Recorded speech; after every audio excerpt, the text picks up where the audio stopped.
Exchange has to be the most underrated event in world history. Columbus and his crew might not have even realized it, but their discovery of the New World set in motion changes that no one could have ever imagined. As new plants, animals, people, and diseases were being shuttled back and forth across the high seas, the very face of our planet's geography forever was being radically altered. Once the dust settled, some 40 million people would be dead, and the ingredients for a perfect slice of pizza would be brought together. Accidentally landed 6,000 miles west of his original target. We know he's headed for the Indies. He was on a quest for gold and glory. What he encountered instead were a band of naked Arawaks with a few shiny trinkets and feathers. Columbus was not pleased, to say the least. But with a little persuasion, at the end of a sword that is, the friendly islanders pointed Columbus to the gold, and it wasn't long afterward that all of Europe was infected with gold fever.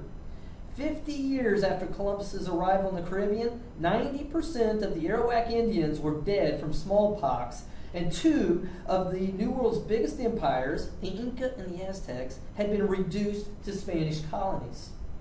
New Spain, Portugal, Brazil, French Haiti, the British 13. The story of colonization and the Columbian exchange happened the same way, regardless of what mother country you look at. The governments of these countries were eager to send colonists over to the New World to exploit a continent choked full of natural resources. Rich and poor alike were lured by the promise of cheap land. To the Europeans of the 16th century, land equaled wealth. Think of it as the colonial version of winning the lottery. The majority of the settlers were poor slobs whose life back in Europe, well, let's be honest, it sucked. Most of Europe's poor owned little to no land and died the same way they came in, wretched and poor. Given such a bleak existence, the risk of starving to death in an alien world didn't outweigh the chance of a better life. Millions of colonists brought with them all the trappings of civilized Europe life that could fit into their trunks. They brought farm tools or horses, cows, chickens, pigs, wheat, and apple seeds. This was a pretty big trunk, by the way. Of course, the colonists were doing what any immigrant does. They probably never realized that they were secret agents of one of the greatest episodes of cultural diffusion in the world history.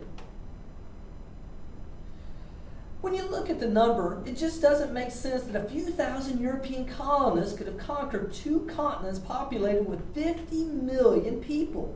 The Europeans might have had guns to the Indians' arrows, but sheer numerical advantage alone. The Native Americans should have wiped the floor with European land grabbers. But that's not what happened. In fact, within a few decades of contact with Europeans, most native settlements were reduced by 90%. Some villages were killed off entirely. We've all heard the story of the first Thanksgiving where the helpful Indian Squanos showed the pilgrims how to plant corn and everyone had a big feast to celebrate. It's true. The Pilgrims and Indians of Massachusetts Bay got along like BFFs at first, but that might have been a different story if European fishermen hadn't spread diseases to the local people 10 years before the Pilgrims arrived. Once the Mayflower landed, all that was left were abandoned villages for miles. Something mysterious was at work here. That something wouldn't be discovered until 1864 when French scientist Louis Pasteur came up with this theory of germs. Hidden away in the bodies of colonists were genetic mutations. We call them immunities today, which allowed the colonists to pass on their nasty viruses such as influenza, smallpox, and the measles to an unsuspecting and totally unprepared native population. Now, contrary to Harry Potter novels, Europeans were not magical creatures. Although some Indians thought they possessed strange dark magic, and some Europeans believed that God was clearing the continent of savages to make room for civilization, the truth was a lot more boring than magic. It was history that allowed the Europeans to survive and the Native Americans to be decimated. Europeans had been in close contact with the people and animals of Asia, Africa, and the Middle East. All of our diseases came from animals that we depend on. From cows we got milk and tuberculosis, and from horses and pigs we got influenza. And the smallpox virus traveled from Africa around 3,000 years ago, causing havoc in India, China, and eventually making its way into Europe. These viruses were no less deadly to Europeans or Asians than they were to the Native Americans. Science, not magic. The big difference is that Euro-Asians had time to figure out a way to build up their immunities against the disease, and the Native Americans did not. As far back as 1000 CE, Buddhist nuns were practicing variations, which in an early version, populations in which a earlier version of immune booster shot. Variolation works by exposing a healthy person to a diseased person and hoping that everything works out okay. Over time, though, the gamble paid off. Fast forward in the 1600s, and Europeans, their animals and their diseases were literally changing the face of the American continents. Escaped horses from Mexico made their way north, and eventually the Indians of the Great Plains learned to ride them, which was a big improvement over hunting buffalo on foot. Cattle turned Texas, Wyoming, and Argentina into beef country, complete with dude ranches and cowboys. Of course, what would Thanksgiving dinner be without turkey, mashed potatoes, and bread rolls? The Columbian Exchange in action. But the big picture you're probably asking is, why did the Columbian Exchange seem so one-sided? That's because it was very one-sided. Europeans were the colonizers, bringing with them their technology and lifestyle to be transplanted in their new home. Europeans brought with them the things they were most comfortable with and sent back to Europe those things that they were most useful to them. The Europeans had a big advantage over the Indians because they had huge work animals to do the heavy labor. The only domesticated animals in the Americas were turkeys, guinea pigs, and some llamas. The first two are not great for farm work, folks, but don't take our word for it. Try hooking up a steel plow to a back of guinea pigs and let us know how that turns out for you. The only large animal that might have done the job was the llama, but they are temperamental and not good for riding, but they can carry a heavy load on their backs when you need them to do so. Europeans' domesticated animals provided meat and milk as well as the labor for pulling a plow. You could also ride them in a battle, which gave Europeans the edge when it came to speed and psychological warfare. Okay, we meant horses, not cows and chickens, by the way. Is it a coincidence that the last group of Indians to be conquered by whites were also the ones who had mastered horseback riding? I think not. Europeans might have had the advantage when it came to animals and disease, but when it came to plants, the exchange between the New World and Old Worlds was pretty evenly matched. Before Columbian Exchange, there was no such thing as Colombian coffee, Washington apples, Idaho potatoes, Florida oranges, Swiss chocolate, Jamaican rum, Thai chili peppers, spaghetti with tomato sauce, or Irish potatoes. But once people began transplanting crops from Europe to America and America to Europe, and Europe to Africa, the world was opened up to a whole new menu. The cassava plant is native to Brazil, but can grow pretty much anywhere, even in the leach soils of Central Africa. Once the people of Central Africa got a hold of the plant, it quickly became one of the main staples of the African diet.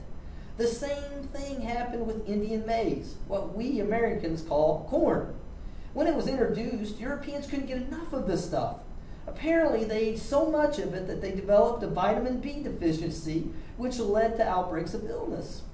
Afterwards, corn was seen by Europeans as food only fit for animals. Corn became a major food crop in places like Turkey, India, China, and Africa. These new food crops caused population explosions around the world. Around the end of the 18th century, the world population began to boom, rising from 1 billion people in 1800 to around 7 billion today. The availability of new food happening at the same time as new machines to do the farming led to an agricultural revolution unmatched in human history. The Irish potato. Well, there's nothing Irish about the potato.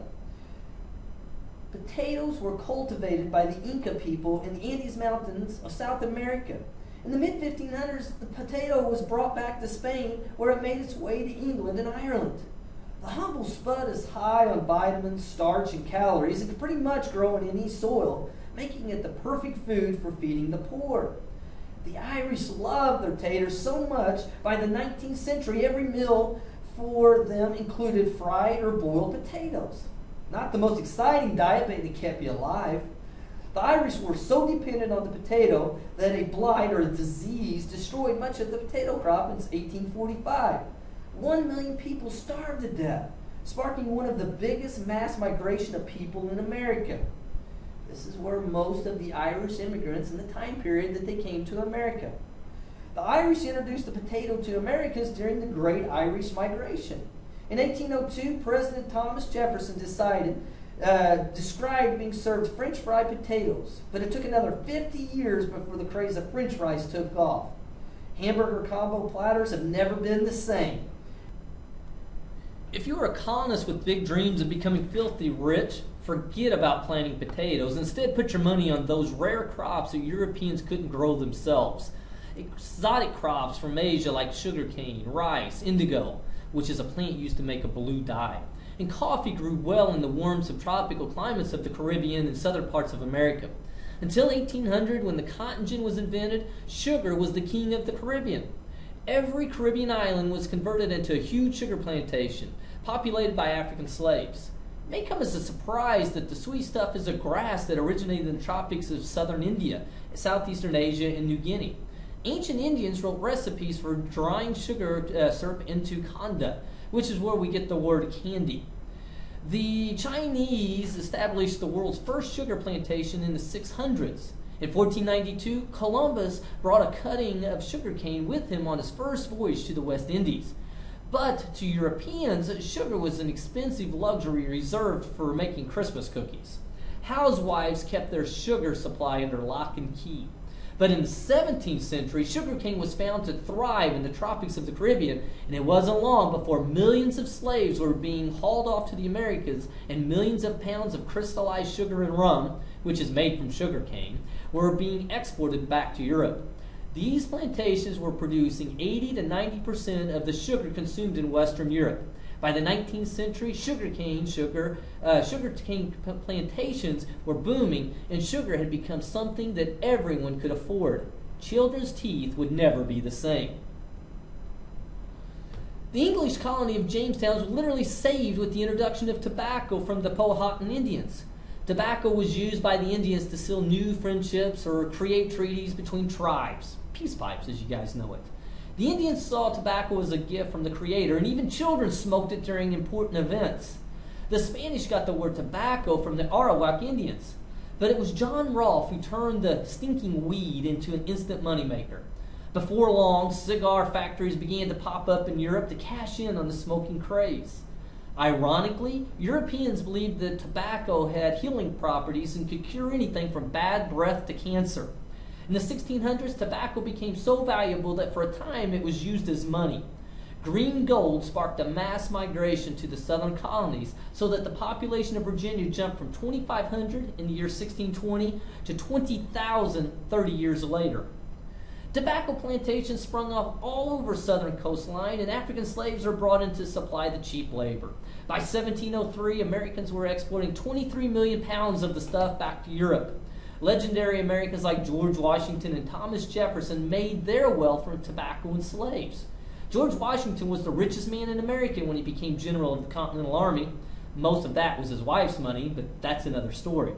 Tobacco also paid for America's Revolution. That's right, American independence was paid for in tobacco leaves. Not having much cash of our own, tobacco was used as collateral to buy French supplies and weapons. Some might even say that tobacco saved America twice. By now you get the picture of just how important the Columbian exchange really was. Europeans literally rewrote the story of the planet when they brought old world crops and animals and diseases like cows and wheat to the New World. It took tens of thousands of years for different species to evolve. The rattlesnake in America and the viper in Eurasia, for example. But it would only take a few hundred years for humans to turn the Americans into a unique version of the old world. When you think of wheat and cornfields, you might think of Iowa or Alberta. But wheat comes from the Middle East. American as apple pie, it would be more accurate to say as Chinese as apple pie, because that's where apples come from. The Columbian Exchange is the greatest trade work the world has ever seen. For the first time in human history, the world was introduced to cheap sugar, turkey dinners, potato salad, corn on the cob, hot cocoa, and Cuban cigars.